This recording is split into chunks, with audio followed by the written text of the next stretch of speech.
اس کو نوٹ کیجئے گا، بڑا ہی امپورٹنٹ پوائنٹ ہے۔ ادغام کا جو اصل مقصد ہے وہ ہے تخفیف۔ کیا ہے؟ تخفیف۔ اس کو یاد رکھیے گا، ٹھیک؟ یعنی لفظ کو ہلکا، رواں اور زبان کے لیے آسان بنانا، وہ آپ کا تخفیف کہلاتا ہے، ٹھیک ہے؟ جو ہم نے اوپر لکھا، کلیئر ہوگی بات؟ تو ادغام کا جو اصل مقصد ہے نا وہ ہے تخفیف، یعنی لفظ کو ہلکا بنانا، جو ہے لفظ کو زبان کے لیے آسان بنانا۔ اسی لیے قاعدہ یہ ہے کہ جب دو حروف متماثلین یا متجانسین یا متقاربین ہوں اور پہلا ساکن دوسرا متحرک ہو تو ادغام کیا جاتا ہے، بشرط یہ کہ ادغام سے لفظ میں آسانی پیدا ہو۔ لیکن یاد رہے ادغام بذات خود مقصود نہیں بلکہ سہولت مقصود ہے، اس کو بھی یاد رکھیں، یہ کسی نے آپ کو بتایا نہیں ہوگا۔ ادغام بذات خود مقصود نہیں ہوتا بلکہ سہولت مقصود ہے۔ اگر ادغام کرنے سے سہولت کے بجائے بھاری پن، ثقل پیدا ہو جاتا ہے تو ادغام ترک کر دیا جاتا ہے، ادغام کو نہیں کرتے، ادغام کو چھوڑ دیا جاتا ہے، چاہے قاعدہ بظاہر پورا کیوں نہ ہو۔ اس کو یاد رکھیے گا، اگر قاعدہ بھی وہاں پر آ رہا ہو تو آپ کو پڑھنے میں جو ہے مشکل ہو رہی ہے، بھاری پن محسوس ہو رہا ہے، تو آپ نے وہاں پر ادغام نہیں کرنا۔ مثال کے طور پر میں آپ کو ایک مثال دوں گا، اس مثال کے ذریعے انشاءاللہ آپ سمجھیں گے اور اسی کے ساتھ ہم کلاس کو ختم کریں گے، ٹھیک ہے؟ میں آپ کو سمجھانا کیا چاہ رہا ہوں اس کو دھیان میں رکھے گا۔ مثال کے طور پر قرآن میں ایک جگہ ہے فصفح، ہا ہے، اس کے بعد ہے عنہم۔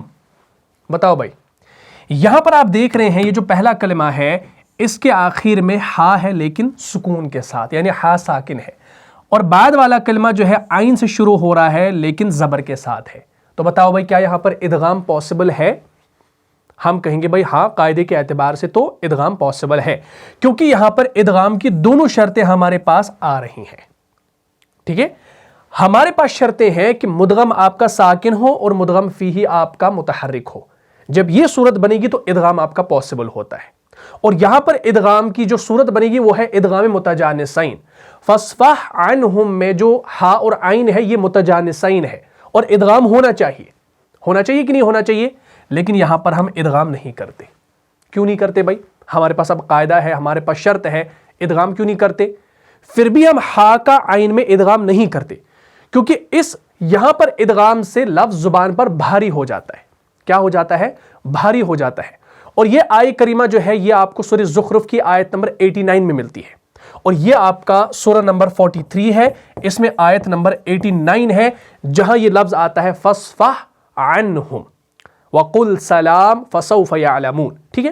ہمارے پاس یہ آیت کریمہ موجود ہے، اس کو انشاءاللہ آپ دیکھ لیجئے، بات انشاءاللہ کلیئر ہو جائے گی، ٹھیک ہے؟ جیسے ہمارے پاس یہ آیت کریمہ ہاں یہ ہے، اس کو دھیان میں رکھیے گا۔ دیکھیں میں نے کہا یہاں پر ادغام جو ہوتا ہے، ادغام کا جو مقصد ہوتا ہے وہ ہوتا ہے تخفیف۔ جب ہم سورہ زخرف کی آخری 2 آیات پڑھتے ہیں تو ہم پہنچتے ہیں آیت نمبر 89 پر، ٹھیک ہے؟ اور اسی کے ساتھ سورہ زخرف آپ کے ختم ہو جاتی ہے۔ تو ہم یہاں پر دیکھتے ہیں فصفح عنہم، یہاں پر ہا آپ کا ساکن ہے اور عین آپ کا متحرک ہے، تو قاعدے کے اعتبار سے یہاں پر ادغام ہونا چاہیے، لیکن جب آپ اس آیت کو پڑھتے ہیں نا یا کسی بھی قاری کی قرات سنتے ہیں وہ یہاں پر ادغام نہیں کرتا۔ اب سوال ہے کہ فصفح عنہم میں ادغام کیوں نہیں ہوتا؟ کیونکہ اس لفظ میں ہا اور عین دونوں حروف حلقی ہیں۔ کیا ہیں؟ حروف حلقی ہیں۔ ہا بھی حروف حلقی میں سے ہے اور عین جو ہے یہ بھی حروف حلقی میں سے ہے، ٹھیک؟ اس لفظ میں ہا اور عین دونوں حروف حلقی ہیں اور مخرج کے اعتبار سے متجانسین کہلاتے ہیں۔ کیا کہلاتے ہیں؟ متجانسین کہلاتے ہیں۔ یہ مخرج کے اعتبار سے متجانسین کہلاتے ہیں، اور ظاہری قاعدے کے مطابق ہا کا عین میں ادغام ہونا چاہیے۔ اگر ہم یہاں پر ظاہراً اس قاعدے کو دیکھیں گے، پہلا ساکن بعد والا متحرک ہے تو ادغام ہونا چاہیے، اور جب ادغام ہونا چاہیے تو تصوراً یہاں پر یہ کیا ہونا چاہیے؟ میں اس کو یہاں پر لکھ دیتا ہوں، تو تصوراً یہ ہونا چاہیے ہمارے پاس ایسے،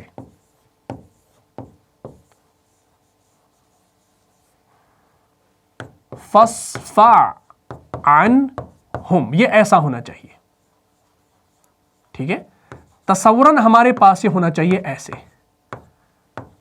فصفح عنہم، یعنی فا کے بعد سیدھا عین اور اس کے اوپر شد لگا دی اور ہم نے ہا کو اس کے اندر ضم کر دیا، ٹھیک ہے نا, یہ میں تصورن یہ بات کہہ رہا ہوں, یعنی ہا کا عین میں ادغام ہونا چاہیے. اور کیسے ہونا چاہیے؟ ایسے فَاصْفَحْ عَنْهُمْ. لیکن ایسا کرنے میں مسئلہ ہے, اور وہ مسئلہ کیا ہے؟ وہ مسئلہ یہ ہے کہ ہا جو ہے, ہا یہ والا ہا جو ہے یہ ایک نرم اور ہلکی حلق آواز ہے. کیا ہے؟ ہلکی حلق آواز ہے. اور عین جو ہے نا یہ بھاری اور مجہور اور گہرے حلق سے ادا ہونے والا حرف ہے. یہ فرق ہے اس کے اندر.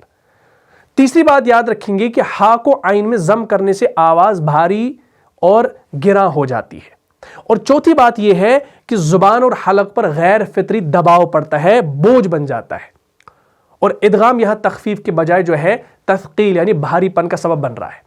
اس لیے قاعدہ موجود ہونے کے باوجود یہاں پر ادغام نہیں کیا جاتا. یہ اس کی وجہ ہے, کیونکہ ہا جو ہے اس کے اندر تھوڑی سی تخفیف ہے اور عین جو ہے اس کے اندر مجہور ہے. اس کو ہم نے بھاری آواز سے ادا کرنا ہوتا ہے, لیکن جب ہم یہاں پر اس میں ادغام کریں گے تو یہ پڑھنے میں بھاری لگے گا, اس کے اندر ایک ثقل پیدا ہوگا.